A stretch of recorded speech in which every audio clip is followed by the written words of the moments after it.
Boa noite, irmãos. Boa noite, irmãs. Que a graça e a paz de Cristo esteja com vocês. Amém? Estão em paz? Estão tranquilos? Amém? Eu tenho que dizer a vocês que eu estou em paz. Mas Deus foi tranquilizando o meu coração na caminhada do culto. Porque, primeiramente, o reverendo Tiago já sabia do meu texto, qual seria, e eu comentando com ele o texto, Romanos capítulo 7, ele disse o seguinte para mim, tá? Que, sabe por quê, Rebe, que eu não prego em Romanos 6, 7 e 8?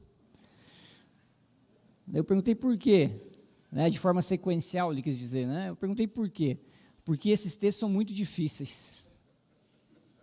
Daí eu fiquei pensando, se para ele é difícil, então, ok, mas tudo bem. Na sequência, meus irmãos, o Vitor falou o seguinte para mim: pastor, para de ser sem vergonha e usa esse microfone, pastor.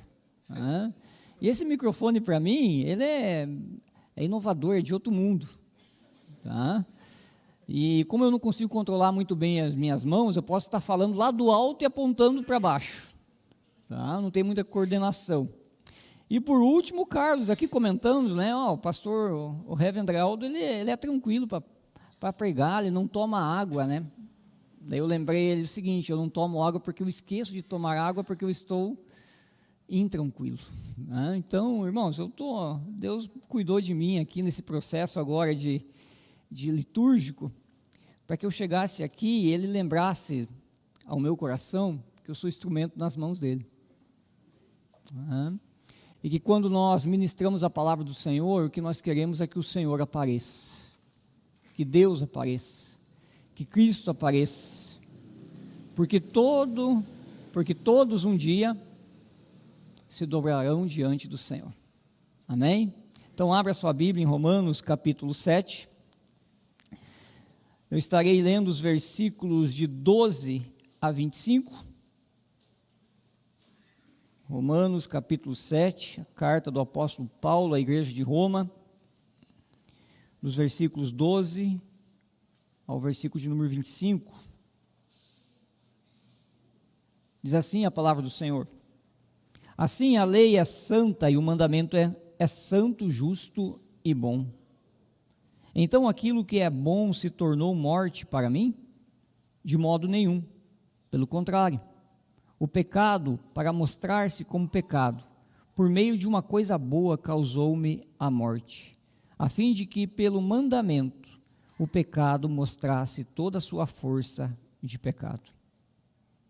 Porque bem sabemos que a lei é espiritual. Eu, porém, sou carnal, vendido à escravidão do pecado. Porque nem mesmo compreendo o meu próprio modo de agir, pois não faço o que prefiro, e sim o que detesto. Ora, se faço o que não quero, concordo com a lei que é boa. Neste caso, quem faz isso já não sou eu, mas o pecado que habita em mim. Porque eu sei que em mim, isto é, na minha carne, não habita bem nenhum, pois o querer o bem está em mim, mas o não o realizá-lo. Porque não faço o bem que eu quero, mas o mal que não quero, esse faço. Mas se eu faço o que não quero, já não sou eu quem o faz, e sim o pecado que habita em mim. Assim, encontro esta lei: quando quero fazer o bem, o mal reside em mim. Porque segundo o homem interior, tenho prazer na lei de Deus, mas vejo os meus membros outra lei que, guerreando contra a lei da minha mente, me faz prisioneiro da lei do pecado que está nos meus membros. Miserável homem que sou! Quem me livrará do corpo desta morte? Graças a Deus por Jesus Cristo, nosso Senhor. De maneira que eu, de mim mesmo, com a mente, sou escravo da lei de Deus, mas segundo a carne, sou escravo da lei do pecado. Feche seus olhos. Bondoso e eterno Deus, nós te louvamos porque o Senhor tem ministrado em nossas vidas no decorrer deste culto, desde o primeiro instante com as crianças já, ó Deus, nos lembrando que o Senhor é luz, e nós necessitamos da sua luz para esse tempo agora, aonde a sua palavra será pregada, onde a sua palavra será, ó Deus, ministrada ao seu povo. O Senhor conhece o meu coração, sabe das minhas limitações, mas eu peço a graça do Senhor sobre a minha vida, que o Senhor me direcione, me oriente, que o Senhor me conduza. E ao teu povo, ó Deus, que eles tenham, ó Deus, a ação do teu Santo Espírito, para que assim possam entender a mensagem do Senhor. É isso que eu te peço, em nome de Jesus. Amém. Amém. Uma plataforma de rádio gratuita nos Estados Unidos fez uma seguinte pergunta e depois então divulgou esse questionário.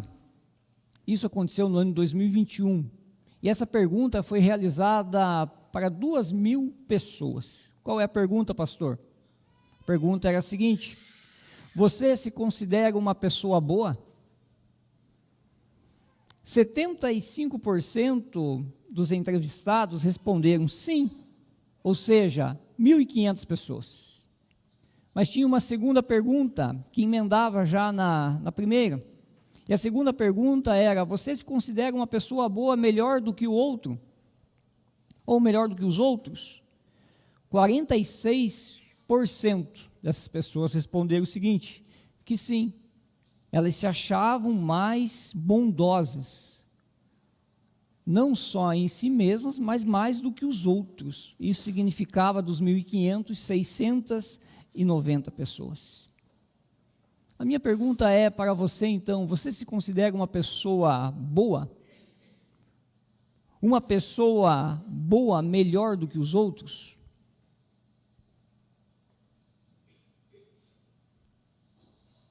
É um tempinho para você refletir.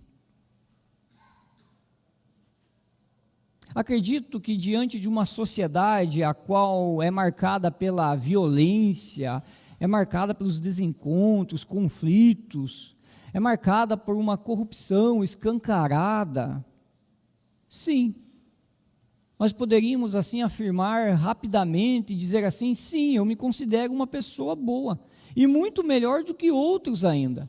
Por quê? Eu nunca matei, eu nunca roubei.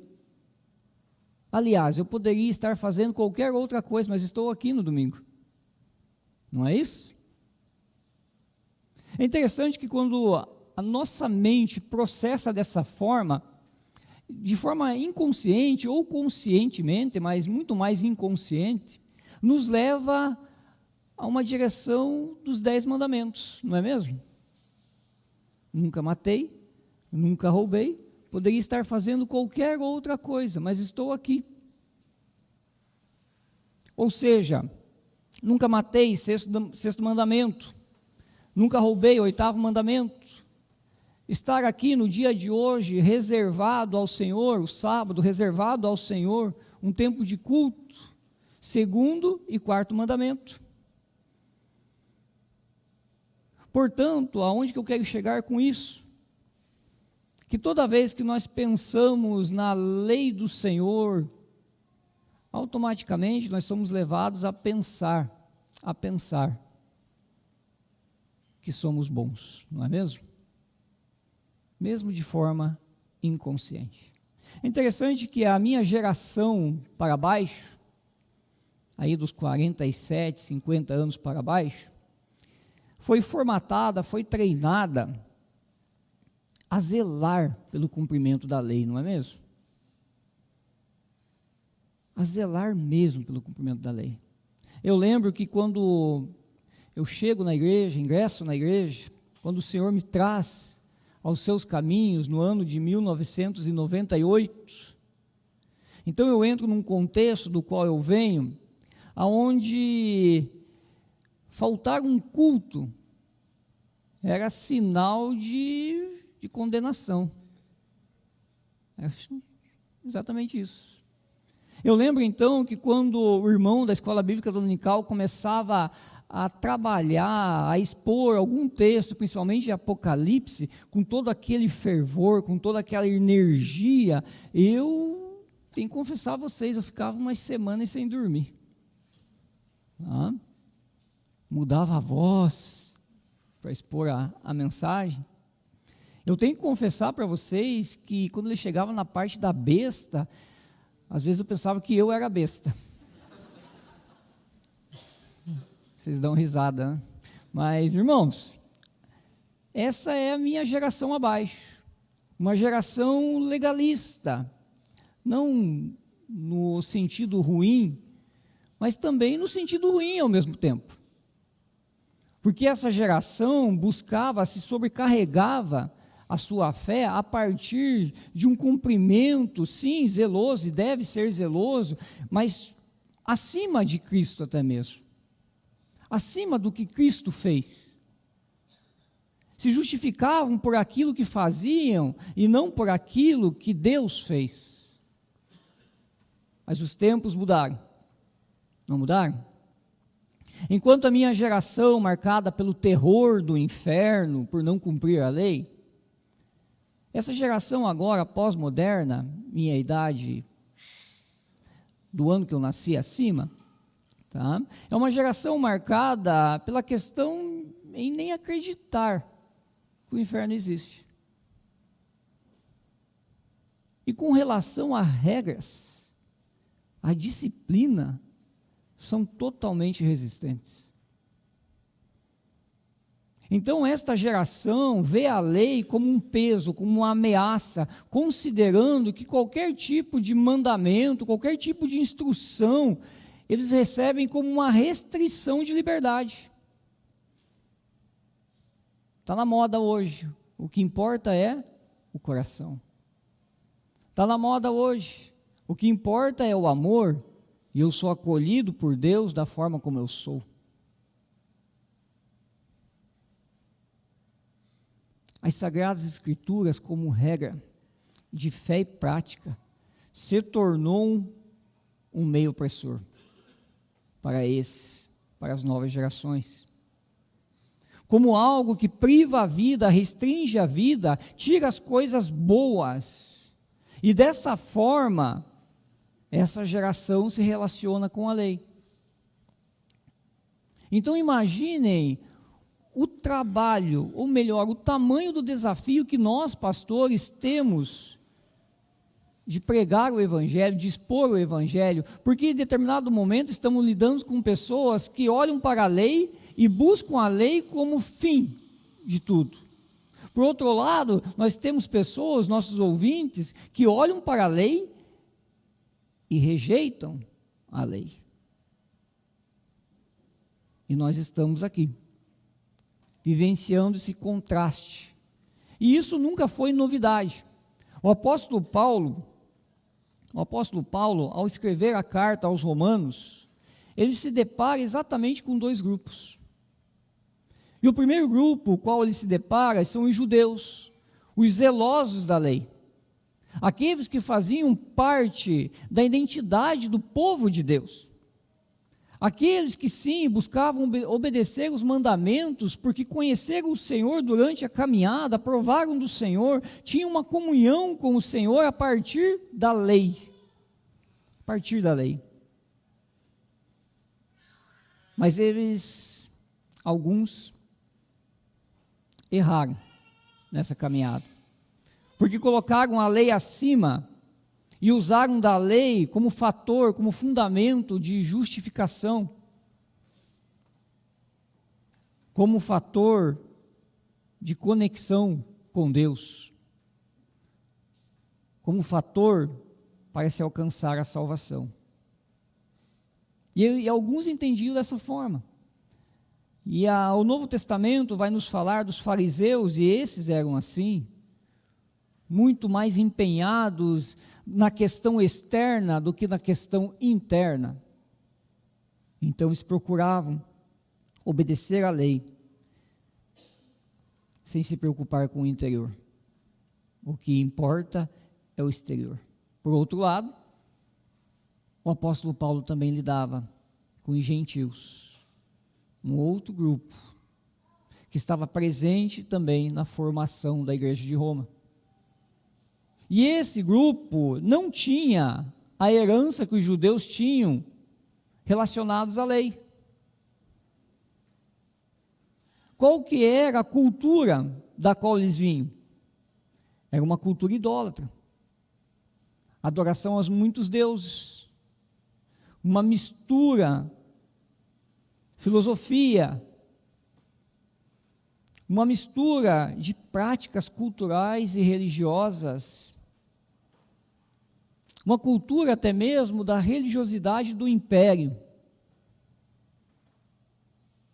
Então o apóstolo Paulo também teve que lidar com essa questão do conceito da lei, dela ser única, absoluta, proveniente de um Deus santo, mas que era algo totalmente estranho aos judeus, aos gentios.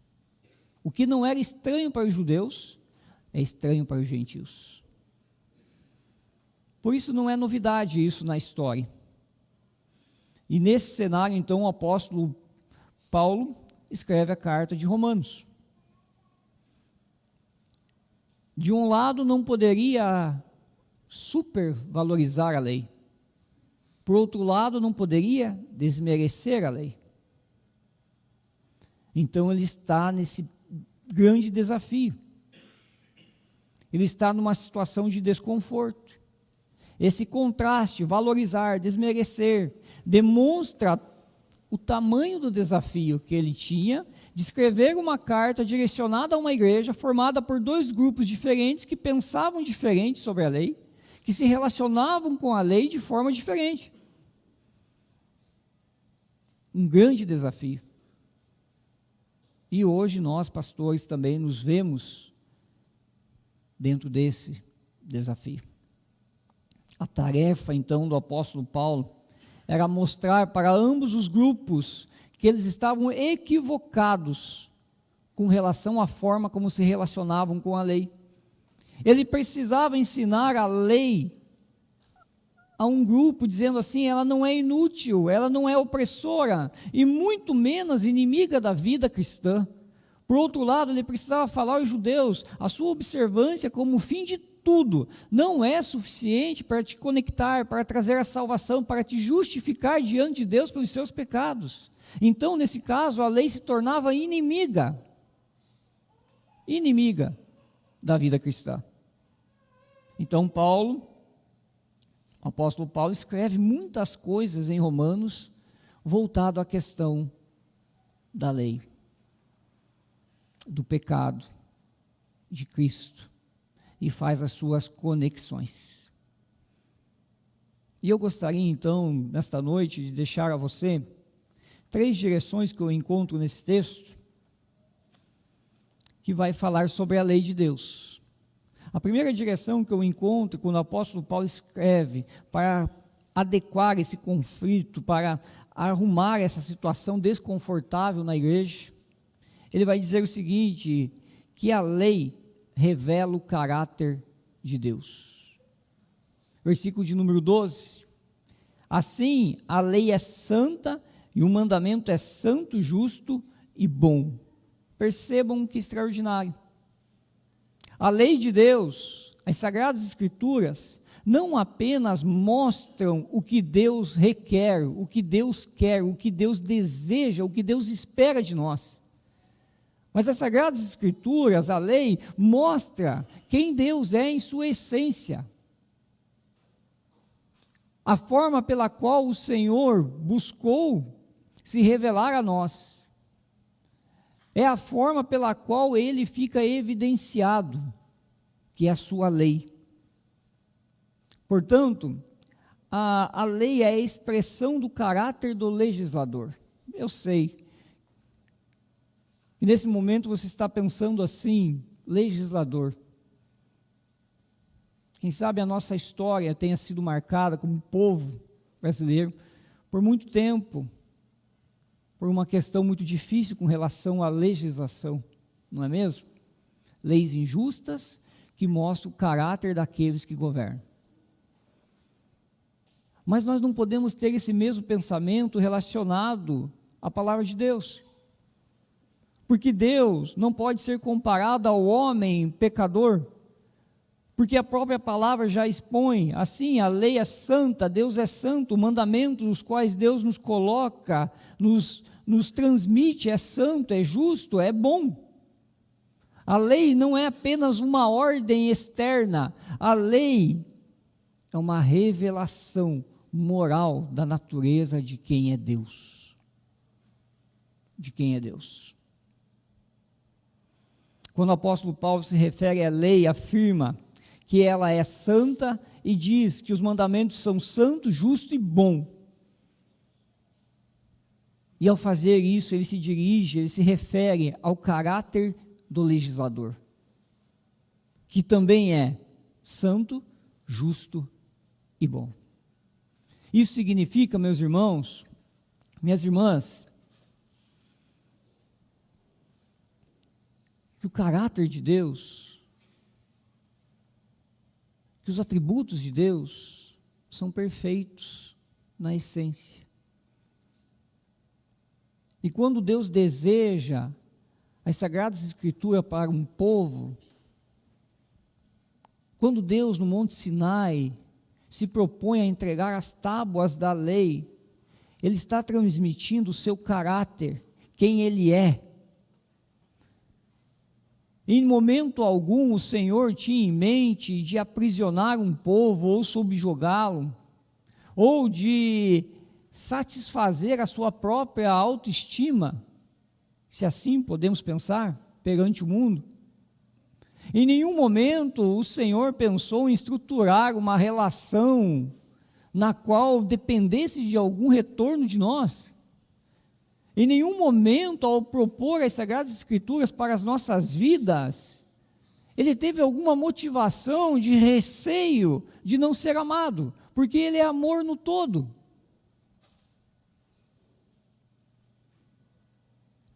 O principal, a razão primária sobre as demais, é que Deus deu os 10 mandamentos para refletir o seu caráter diante de um povo.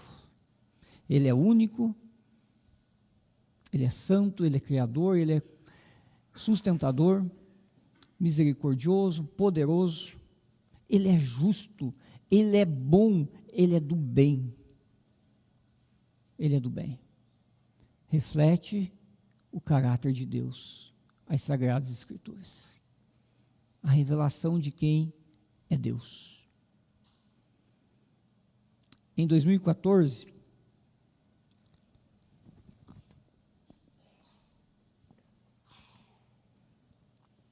foi lançado um livro nos Estados Unidos.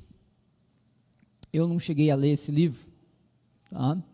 Mas eu peguei outros autores falando desse livro, mas eu só vou citar o título. Esse livro foi escrito por 2 autores, um ateísta e um humanista, que diz assim, tá, o título: Reescrevendo os 10 Mandamentos para o século XXI. Reescrevendo os 10 Mandamentos para o século XXI. O propósito desse livro era trazer uma releitura dos 10 mandamentos agora, mas excluindo Deus dos 10 mandamentos. Imagine só o que poderia sair, né? Um ateísta e um humanista.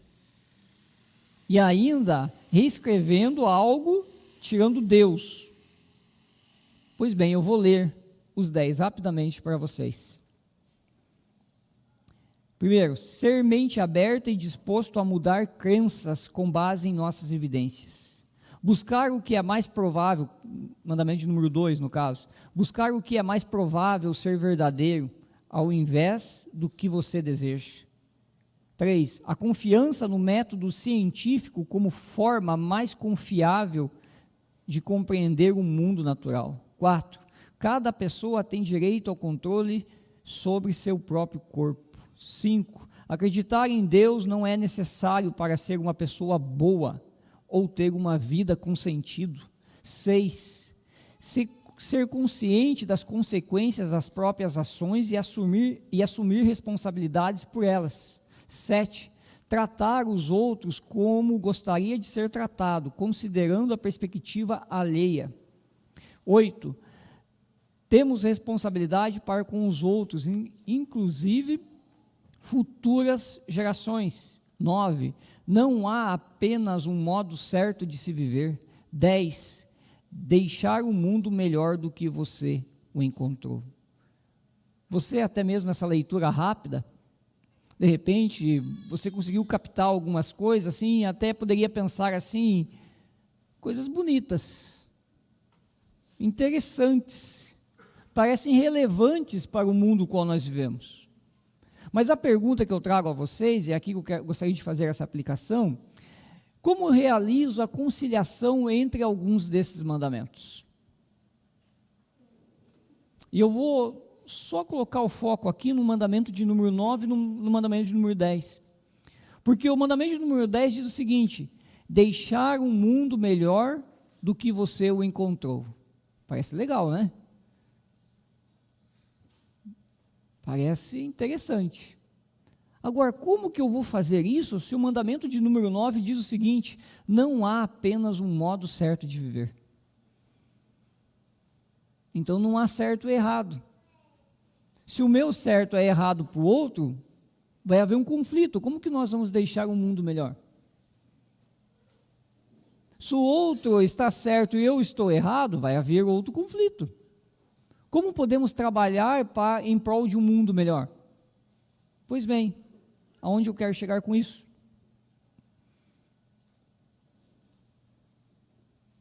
Que realmente algumas leis refletem a maldade do coração humano, não é mesmo?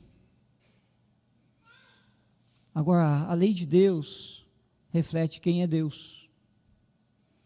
Portanto, quando nós tiramos as realidades absolutas do caráter de Deus, da existência humana, a única coisa que nós temos é confusão existencial.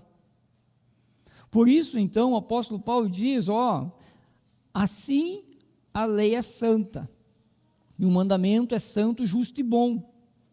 Então aquilo, versículo de número 13, então aquilo que é bom se tornou morte para mim. Como que algo que é bom, que revela quem é Deus, que transmite quem é Deus, pode ser ruim, pode ser para o mal? Esse é o questionamento dele. Não, a lei é santa, justa e boa. Por quê? Porque quando Deus diz, não matarás, Deus está dizendo assim, o meu caráter é de vida. Quando Deus diz, não dirás falso testemunho, Deus está dizendo, eu sou da verdade, a minha essência é verdade. Quando Deus diz, não adulterarás, Deus está dizendo, o meu caráter é fiel. Bavinck, um teólogo, diz o seguinte: a lei não é uma disposição arbitrária de Deus, mas a expressão necessária do ser santo e justo. Ela não é independente de Deus, mas está enraizada no seu próprio ser. O que a lei ordena, Deus ordena, porque Ele mesmo é santo, justo e bom. Essa é a primeira verdade. Em meio a dois grupos que se relacionam com a lei de formas diversas, mas de formas equivocadas também. A primeira coisa, a lei revela o caráter de Deus. Qual seria a segunda, pastor? A lei revela quem nós somos. Revela quem nós somos. Versículo de número 14. É uma transição nesse versículo. Com a ideia do versículo 12 até o versículo 13, o apóstolo Paulo faz uma transição, dizendo assim, primeiramente, na parte A, porque bem sabemos que a lei é espiritual. Sim, a lei ela é espiritual porque Deus é espírito.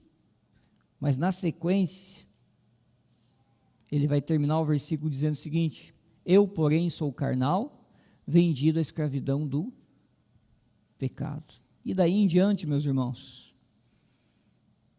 o apóstolo Paulo, ele vai descrever a si mesmo. Ele vai dizer quem ele é, ele vai deixar escancarado quem ele é. E alguns comentaristas, e nesse trecho, alguns vão dizer assim, que o apóstolo Paulo está se referindo aos ímpios, que o apóstolo Paulo está se referindo aos novos convertidos, mas também à corrente majoritária, e muito mais majoritária. Vai dizer o seguinte, que ele está falando de si próprio. Porque quando nós analisamos para a vida do apóstolo Paulo, nós temos que lembrar quem foi o apóstolo Paulo. E o apóstolo Paulo foi quem? Um fariseu, comprometido com a lei, levando a lei a cabo na vida, com a busca de mérito diante do Senhor. Então, quando ele descreve toda essa questão aqui, ele vai começar dizendo assim: eu, porém, sou carnal, vendido à escravidão do pecado. Olha que interessante, porque nem mesmo compreendo o meu próprio modo de agir, pois não faço o que prefiro, e sim o que detesto. Você se encontrou nesse versículo? Toda vez que eu leio ele me encontro. Porque vem na minha lembrança, vem no meu coração, coisas que depois que eu realizei, eu não consegui compreender porque eu realizei. A pergunta é: quem somos? Quem você acha que você é? Você é tentado a pensar em qual direção? Segundo os quais parâmetros? Para se considerar uma pessoa boa? Para o apóstolo Paulo, ele não passa de um homem marcado pelo pecado, de um homem que necessita da graça de Deus. Martim Lutero disse: eu olho para a lei e ela me massacra, ela me bate, ela me surra. Ele usava essa expressão para se referir à lei de Deus, sim, mas ele dizia na questão da pureza, da santidade, mas também que a lei revelava de uma forma muito clara quem era o homem. A lei, meus irmãos, ela escancara os nossos pecados. A lei é boa, nós não somos bons. É isso que ela diz. A lei é santa, nós carecemos do toque de Cristo.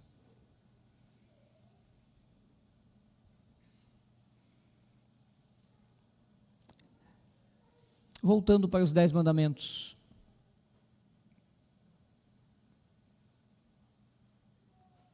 O Senhor Jesus trouxe a lei, ele não modificou, apenas trouxe num contexto mais, vou usar um termo aqui, resumido, para trazer entendimento, mas ele de forma alguma diminuiu os 10 mandamentos, muito pelo contrário, ele intensificou.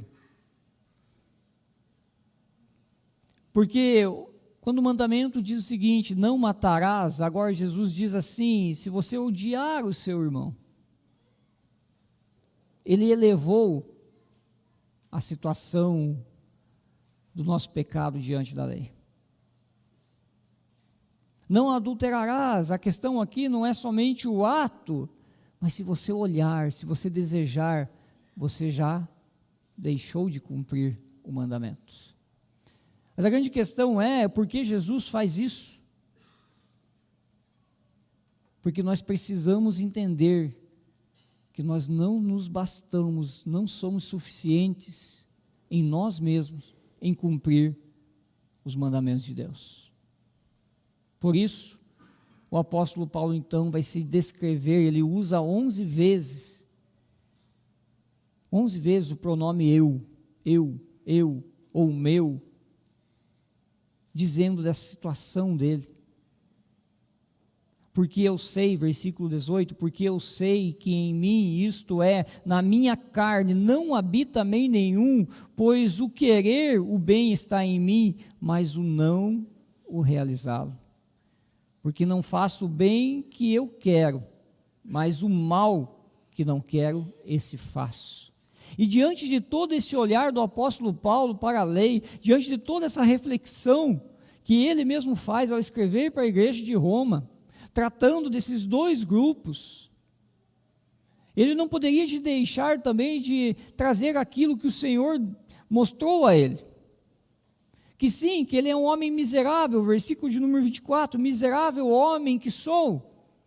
E um clamor do coração dele, que quem me livrará do corpo desta morte?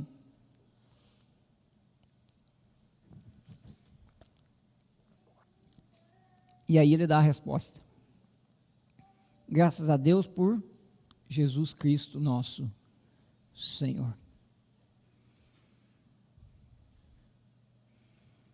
Queridos, a lei sim revela quem nós somos, mas ela não somente revela, mas ela também nos encaminha para encontrarmos a saída da nossa natureza pecaminosa, que é Cristo Jesus, o ato de Cristo na cruz do Calvário, o ato de Deus no poder de ressuscitá-lo.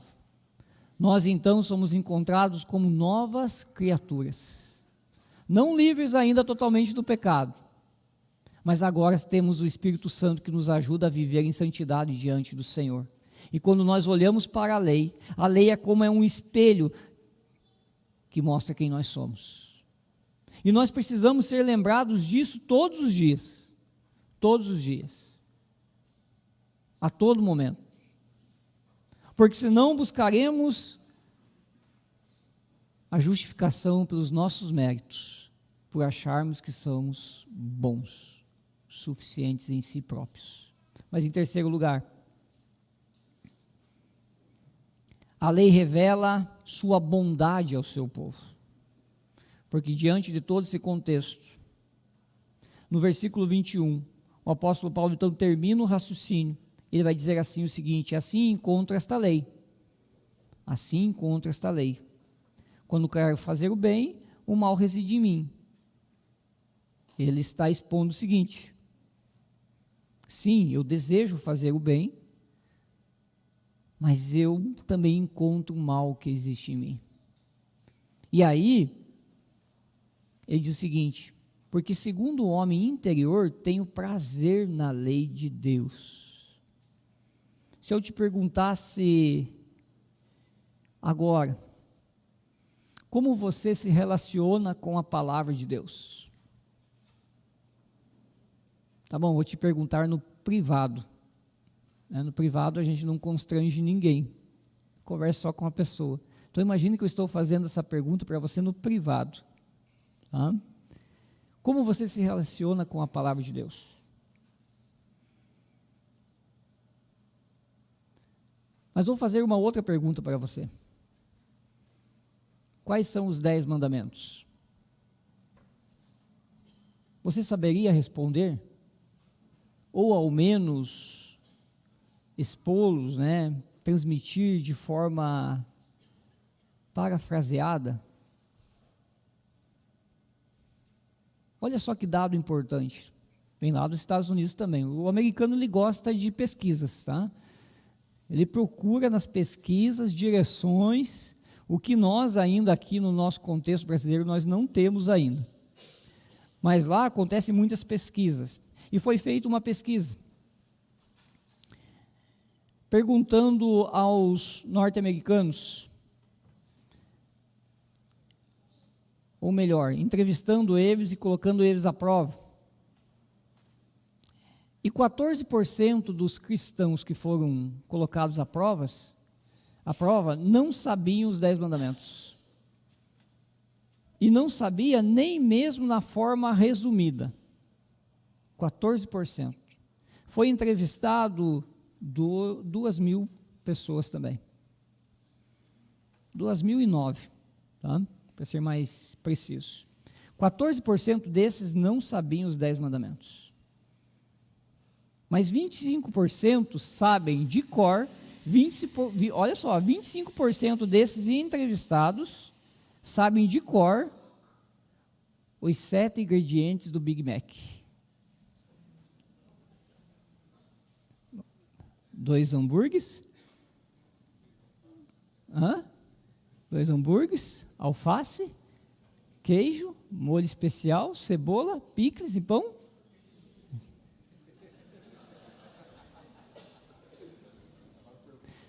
Os 10 mandamentos deixa no privado lá, tá bom? Deixa lá porque não vai dar certo, tá? Meus irmãos, isso é muito sério. É muito sério, porque o maior desafio para nós nos dias atuais, nós pregadores, não é combater o apego pela lei, mas é combater o desapego dos dias de hoje. É o desapego. O desafio está nesse cenário. Aqueles que enxergam a lei como algo que disciplina, como algo que é sempre negativo, ruim, pesado, opressor, limitador da vida. Não por acaso, a nova geração, ela não sabe dizer não aos filhos, não é mesmo? Por quê? Porque dizer não parece algo que cerceia a liberdade, que tira a potencialidade do filho crescer. Eu preciso ser amigo do meu filho, eu não posso impor a ele algum tipo de regra, algum tipo de disciplina, eu não posso nem mesmo orientá-lo, porque eu preciso ser amado também. Eu não quero perder o amor do meu filho. E o que acontece? Nos deparamos com uma geração que enxerga toda restrição como algo ruim. Resultado, estamos enfrentando hoje um declínio muito grande em adolescentes e jovens sem nenhuma inteligência emocional.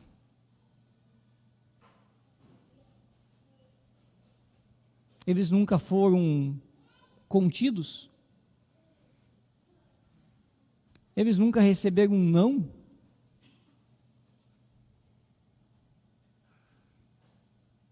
Consequência, no primeiro namoro,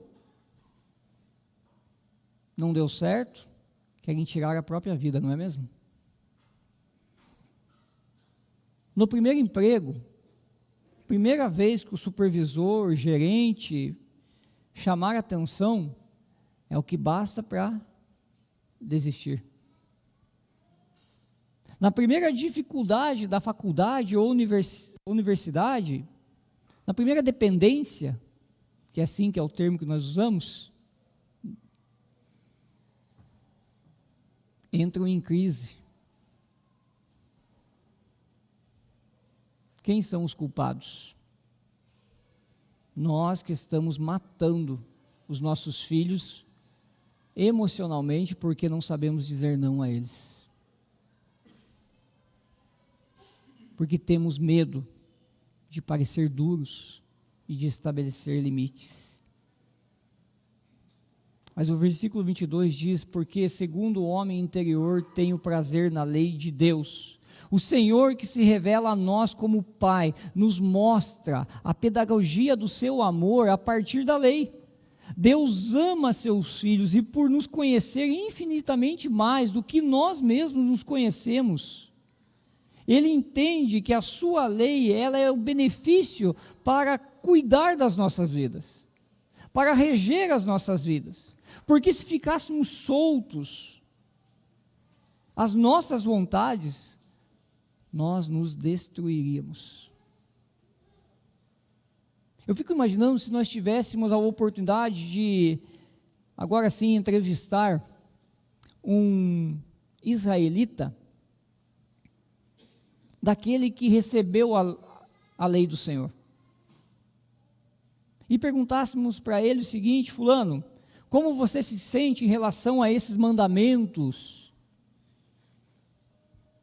E um israelita, assim, sincero, diria o seguinte: esse é o Deus que nos tirou do Egito, que lançou as pragas sobre Faraó, que estabeleceu a Páscoa, que abriu o mar vermelho diante de nós, que fez cair do céu o maná, que fez sair a água da rocha. Eu acredito que esse Deus, Ele fez tudo isso, não para o meu mal, mas sim em benefício da minha vida. Como eu me sinto então em relação à lei de Deus? Eu me sinto protegido, eu me sinto abençoado, eu me satisfaço nela. Concluindo, você verdadeiramente ama o Senhor Jesus? Repetindo, você verdadeiramente ama o Senhor Jesus? João capítulo 14, versículo de número 15, Jesus diz o seguinte: se vocês me amam, guardarão os meus mandamentos. Eu poderia parar por aqui, mas o texto continua dizendo o seguinte: e eu pedirei ao Pai, e Ele lhes dará outro Consolador, a fim de que esteja com vocês para sempre. É o Espírito da verdade, que o mundo não pode receber, porque não o vê, nem o conhece. Vocês o conhecem, porque Ele habita com vocês e estará em vocês. Deus não somente decidiu nos livrar da escravidão do pecado, mas Ele decidiu também habitar em nós e nos mover na direção dos seus mandamentos. Que Deus abençoe a sua vida. Amém? Se coloca em pé, por gentileza, vamos orar.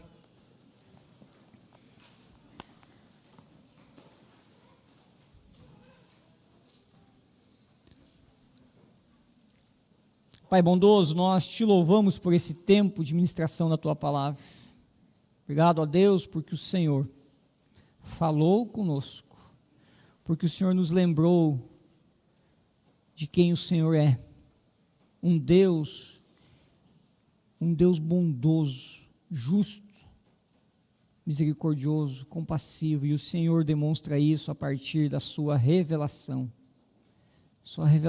ó Deus, especial. Obrigado a Deus porque o Senhor tem conduzido as nossas vidas, mesmo diante da verdade, quem nós também somos, limitados, pecadores, carecedores, ó Deus, do teu cuidado, da tua ação, da tua graça, por meio de Cristo Jesus.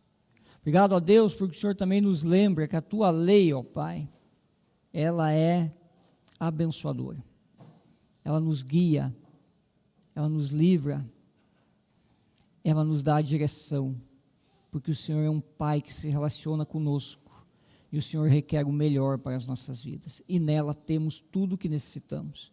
Não precisamos de mais nada, Senhor, somente dela, segundo a instrução e aplicação do teu Santo Espírito em nossas vidas. Cuida do teu povo, alimenta o teu povo com essa verdade que ouvimos hoje. É isso que necessitamos em nome de Jesus. Amém. Recebam a bênção de Deus e que a misericórdia do Deus eterno, do Deus que decidiu se revelar por meio das Sagradas Escrituras e por meio de Cristo Jesus.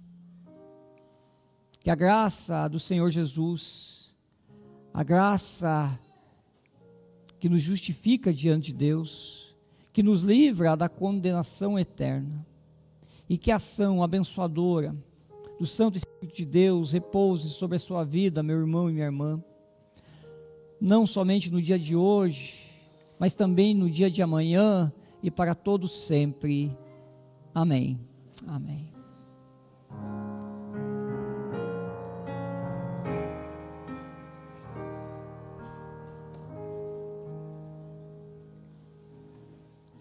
Amém.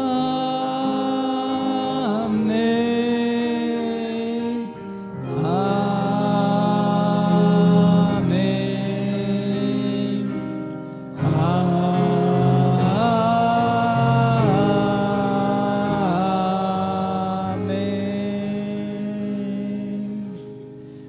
se assente mais um pouquinho, por gentileza.